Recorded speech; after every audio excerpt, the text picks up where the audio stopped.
What's up, everybody? JJ Buckets here, yours truly, and you already know it is time to talk basketball. Go right back to you. Look 2 for $1. Bank shot.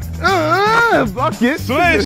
Now, for today's video, I know you know what it is. Hopefully, you've been keeping up for the past, I guess it's been over a month now that I've been doing these draft profile videos. Damn. So with that being said, yeah, that's what it is today. Today's candidate is Jalen Johnson, as I'm sure you could tell by the thumb. And for anybody that's here for the first time, the way these videos work, I'm going to break down the players' strengths, weaknesses, the fit with Toronto, the case for drafting the players for the Raptors, and the case against. Without further ado, let's hop into the video. Jalen Johnson really is your prototypical point forward with great size and good athleticism. I think he's a natural fit at the 4 spot in the modern NBA. He's a versatile player. He can really do just a little bit of everything, maybe a couple of things not as great, but like for the most part, very versatile player. He has a good handle for his size too. Like, you don't really expect players that big to be able to move the rock the way he can. I think he just has a good feel for the game in general. I think there's maybe a couple of things where his basketball IQ isn't entirely up to speed, but for the most part, he has a good feel for the game. He really does. I think he's somebody that would thrive in an up-tempo offense. I think transition is where he does his best damage, I would say. He can create good mismatches with his size too. In particular, I think when you try to throw a bigger player on him that maybe isn't that quick, Jalen Johnson is very good at taking advantage of that and just blowing right by them. I think scoring-wise, at the moment, an off-ball cutter in the half court is where he would be most comfortable. If we're talking specifically about the half court, I think there's still some room to grow there, but he is very skilled at attacking the basket. I think he can attack to both sides, both hands, and he leverages his frame for positioning fairly well for the most part. I think he flashes good potential as a passer too. I think the vision is there. I think the opportunity to really elevate that part of his game at the NBA level is going to be there for him, and I think that's going to be an aspect of him that really stands out when he gets to the NBA. I think there's potential with him as well to play out of the post, both as a scorer and I would say as a passer too. I think he has the potential to just blow by guys there, and I think that's something that you're really going to want to see out of him, considering his half-court game is maybe a little limited now. I think him, developing as a post player is going to go a long way, and I think not only can he score out of that post potentially, I think there's a good chance he's going to be a really good passer out of that post too when he draws those doubles. I think there's a great chance that he can just pick those apart and just find his open shooters for buckets. He's a good rebounder as well, which at his size, he really should be. There's no excuse for him not to be, but at the same time, it is still really encouraging to see that part of his game, as good as it is. And obviously, I think the big standout with him is his defensive play. I think he has a chance to be something really special on that end. He's flashed just some moments of just elite perimeter lockdown defense. He's really good as a weak side help defender too, I find.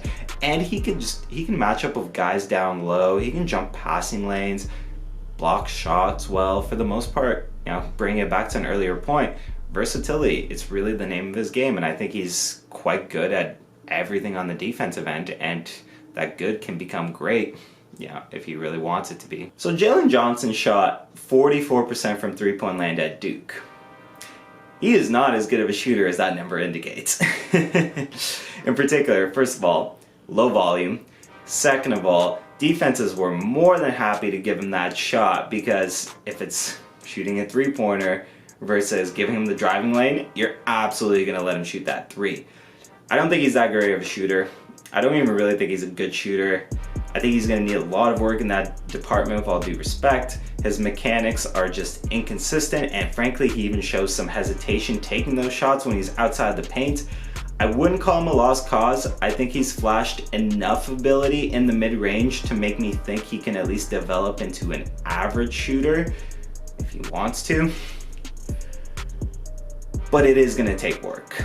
Speaking of things that are going to take work, I think his main area of focus is going to be shot creation in the half court. I think that is something that can really swing his career and his NBA, projection as to what he's going to be from all-star to role player, depending on how that's going to go.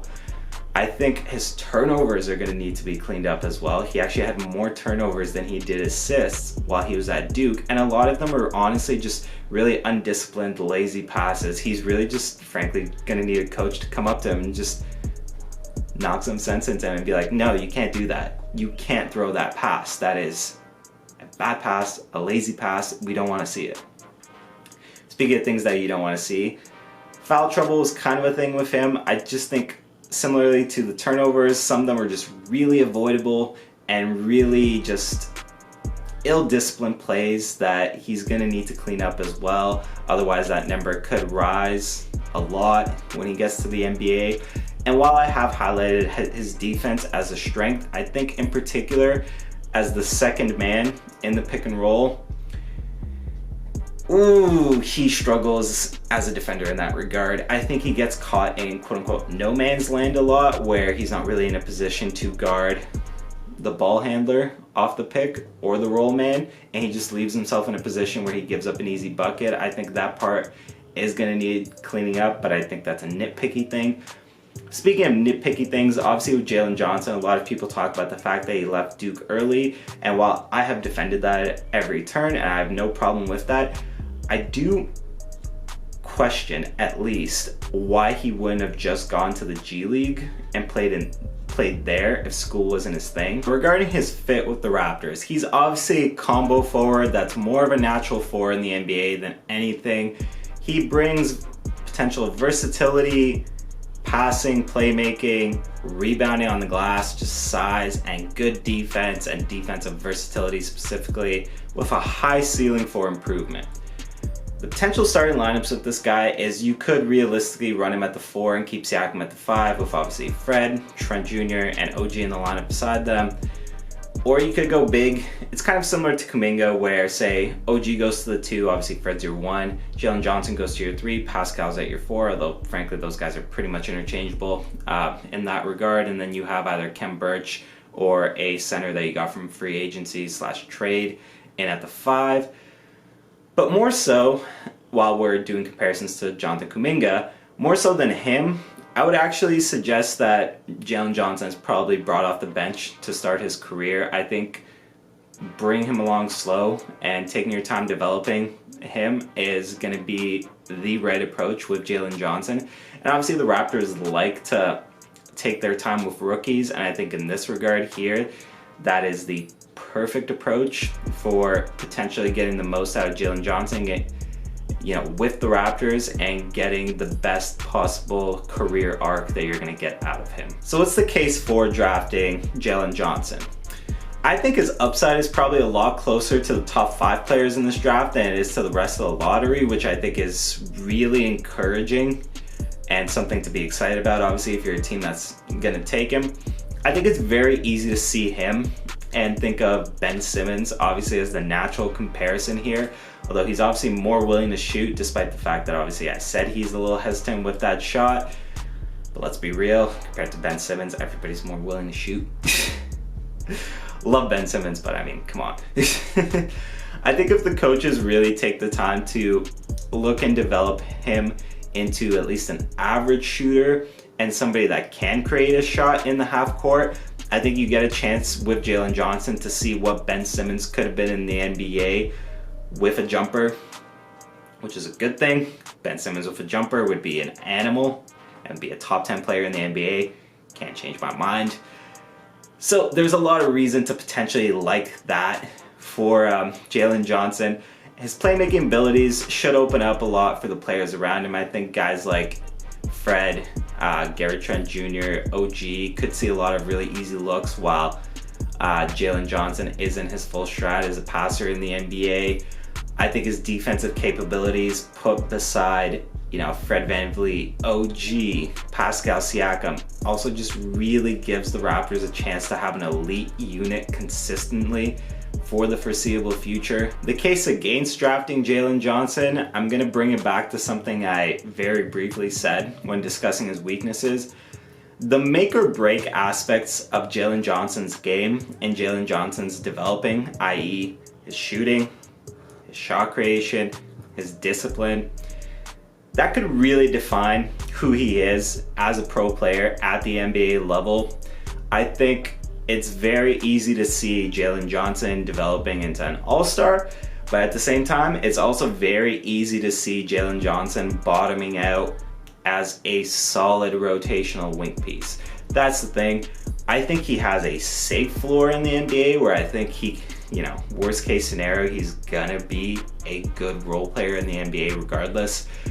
But at the same time, when you're drafting, probably in this scenario it would be at number 7, when you're drafting a guy at number 7, you're not trying to take a solid rotational player. You want a player that you could potentially see being an all-star, maybe being a superstar.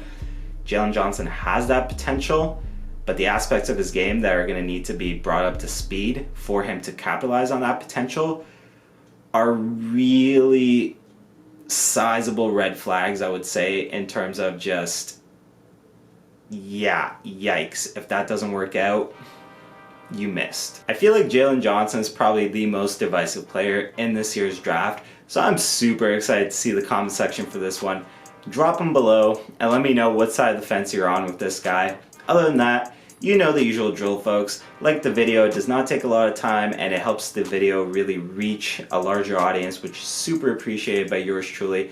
Other than that, if you're new here, subscribe to the channel. And frankly, I feel like last time I checked, the percentage of people that were subscribed versus weren't subscribed when watching the videos was like 92% for not subscribed. And I was just there like, well, damn, like if you're already here and watching consistently, just smash that button, It's great. And you could always change your mind in the future.